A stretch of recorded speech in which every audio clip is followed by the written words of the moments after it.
नमस्कार आप सभी को। तो दोस्तों आज की वीडियो में हम स्टार्ट करने जा रहे हैं मनी एंड बैंकिंग का next topic issue of currency. तो इंडिया की करेंसी का सिस्टम किसके कंट्रोल में है? Main government of India.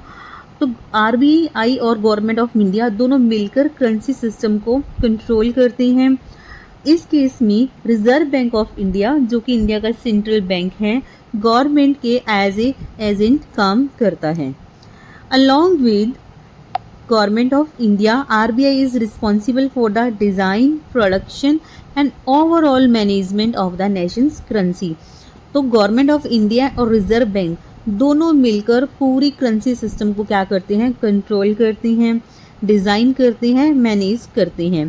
तो कितनी करेंसी प्रिंट करनी है, क्या डिज़ाइन रहेगा, कहाँ पर प्रिंटिंग की जानी है, कब प्रिंटिंग की जानी है, ये पूरा सिस्टम गवर्नमेंट के हाथ में है और आरबीआई से एज ए एजेंट गवर्नमेंट के लिए काम करता है। तो गवर्नमेंट ऑफ इंडिया क्या करता है? Central government of India issue करती है और सप्लाई करती है कॉइन्स आरबीआई को। आरबीआई आगे क्या करता है? गवर्नमेंट के बिहाफ पर इकोनॉमी में उन कॉइन्स को सर्कुलेट करता है। तो हम कह सकते हैं आरबीआई गवर्नमेंट के एजेंट की तरह काम करता है। In India currencies are issued by RBI follow minimum reserve system from 1956 onward. 1956 से पहले हमारे पास ब्रिटेन वुड सिस्टम था, गोल्ड स्टैंडर्ड सिस्टम था, फिर ये सिस्टम कोलैप्स हो गए। 1956 से RBI minimum reserve system MRS को फॉलो करता है।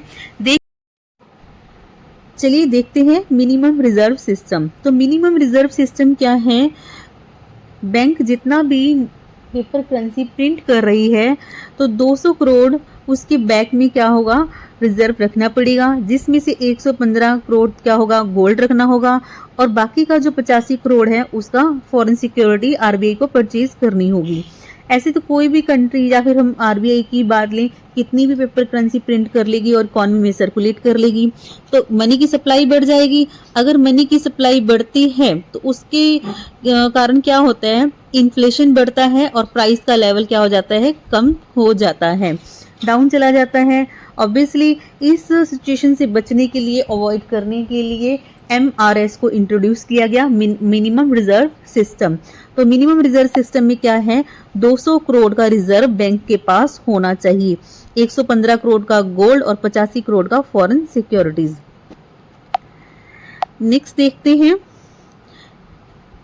प्रिंटिंग प्रेस की बात करते हैं। पेपर करेंसी को प्रिंट करने के लिए इंडिया में टोटल 4 प्रिंटिंग प्रेस हैं। देवास जो कि एमपी में है, नासिक में है, महाराष्ट्र में, मैसूर कर्नाटका में और साल्बनी वेस्ट बंगाल में।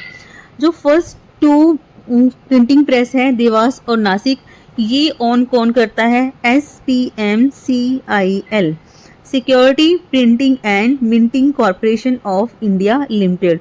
और इस ऑर्गेनाइजेशन को कौन ऑन करता है? Government of India. 3rd and 4th जो प्रिंटिंग प्रेस है मैसूर एंड साल्बनी में, वो ऑन की जाती है BRBNMPL Bharatiya Reserve Bank Note Mudra Private Limited, wholly owned by subsidiary of RBI. मतलब जो फर्स्ट 2 प्रिंटिंग प्रेसेस हैं देवास और नासिक में, उसे ऑन करता है गवर्नमेंट ऑफ इंडिया। मैसूर और साल्बनी वाली प्रिंटिंग प्रेस को ऑन करता है सब्सिडरी जो रन की जा रही है आरबीआई के द्वारा। तो इनकी फुल फॉर्म जरूर याद रखना, SPMCIL security printing and minting corporation of India limited, BRBNMPL Bharatiya Reserve Bank Note Mudra Private limited. Next देखते हैं कॉइन्स को मिंट करने वाली प्रेसेस कहाँ कहाँ है। Coins are minted by government of India. RBI क्या करता है? एजेंट की तरह काम करता है for the distribution, issue and handling of coins. तो 4 मिंटिंग प्रेसेस कौन सी है हमारे पास? जो टेक्सटाइल्स हैं वो हैं, फर्स्ट है मुंबई में, महाराष्ट्र में, नोएडा में है, कोलकाता में है और हैदराबाद में है। तो 4 हमारे पास प्रिंटिंग प्रेस है पेपर करेंसी के लिए और 4 कॉइन्स को मिंट करने के लिए हैं Mumbai, Noida, Kolkata and Hyderabad. Features of paper currency. ये पेपर करेंसी के बारे में हम कुछ फैक्ट्स के बारे में पढ़ेंगे। स्मॉल डिनोमिनेशन कितना हुआ है आज तक? कितना है ₹1 का और मैक्सिमम हाईएस्ट 10,000 का हुआ है। कुछ इसमें से डिमोनेटाइज हो चुके हैं। अब करंटली इतने हाईएस्ट करेंसी का हाईएस्ट वैल्यू का पेपर करेंसी हमारे पास नहीं है, लेकिन मिनिमम कितना रहा है 1 और मैक्सिमम कितना रहा है, हाईएस्ट कितना रहा है 10,000। उसमें से ₹1 का जो नोट है उसे कौन इशू करता है, फाइनेंस मिनिस्ट्री, और उस पर फाइनेंस सेक्रेटरी के साइन होते हैं। बाकी अनदर जो डिनोमिनेशन के नोट हैं वो आरबीआई के द्वारा इशू किए जाते हैं और उस पर आरबीआई के गवर्नर के साइन होते हैं। ध्यान देना, ₹1 के नोट पर किसके साइन होते हैं, फाइनेंस सेक्रेटरी के, और बाकी के जो नोट हैं अनदर जो वैल्यूज के नोट हैं उस पर आरबीआई गवर्नर के साइन होते हैं। नेक्स्ट है कॉइन्स के बारे में कुछ देखते हैं। Coins covered under Indian coinage act 2011। तो कॉइन्स जब मिंट कर रहे हैं, सर्कुलेट कर रहे हैं, उनके जो प्रोविजंस हैं वो कहाँ दिए गए हैं, इंडियन कॉइन्स एक्ट 2011 के अंडर। तो कॉइन जो सर्कुलेशन में है 50 पैसे, 1, 2, 5, 10 रुपए का सिक्का है, 20 रुपए का सिक्का है, ये सब सिक्के चलते हैं। 50 पैसे हालांकि आजकल लिमिटेड है, लिमिटेड लीगल टेंडर है, मतलब कि सरकार ने इसे बंद भी नहीं किया, लेकिन अभी इतना एक्सेप्टेबल भी नहीं है। ₹1 का सिक्का, 2, 5, 10, 20 रुपए के सिक्के ये ज्यादातर सर्कुलेट हो रहे हैं इकोनॉमी में।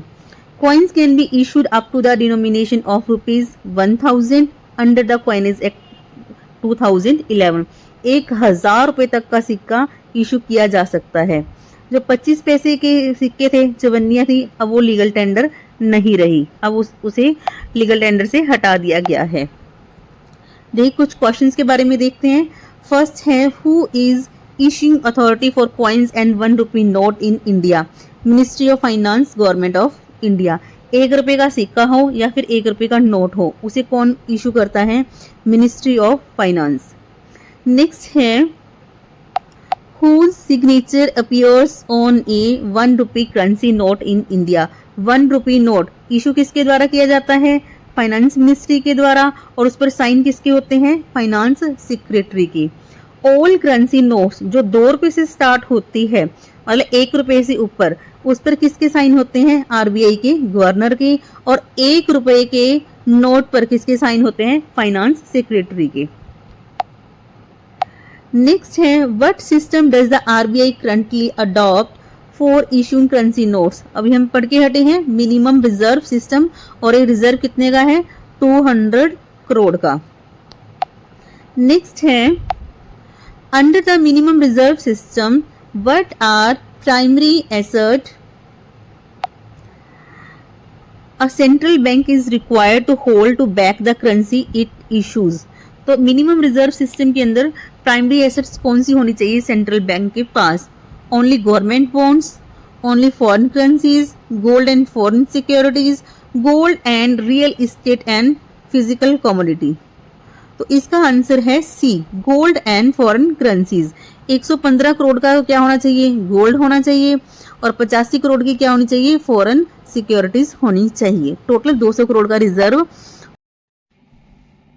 सो हमारा नेक्स्ट क्वेश्चन है, what term describe the profit made by a government और central bank from issuing currency calculated as the difference between the face value of the money and its production cost? कहने का मतलब है जब central bank या फिर government currency issue करती है तो जो उस पर फेस वैल्यू होती है, जैसे कि ₹10 का एक नोट है तो वो फेस वैल्यू हो गई, और उसको प्रोड्यूस करने की कॉस्ट, मिंटिंग की कॉस्ट, प्रेसिंग की कॉस्ट, जो भी कोई कॉस्ट है आती है, तो उनके बीच का जो डिफरेंस है, तो गवर्नमेंट क्या कर रही है, उस डिफरेंस से प्रॉफिट कमा रही है, तो उसे हम क्या कहेंगे, deficit financing, inflation tax, arbitrage और सेन्योरेज। तो इसका आंसर है डी, सेन्योरेज। तो होप आपको वीडियो अच्छी लगी होगी। Thank you.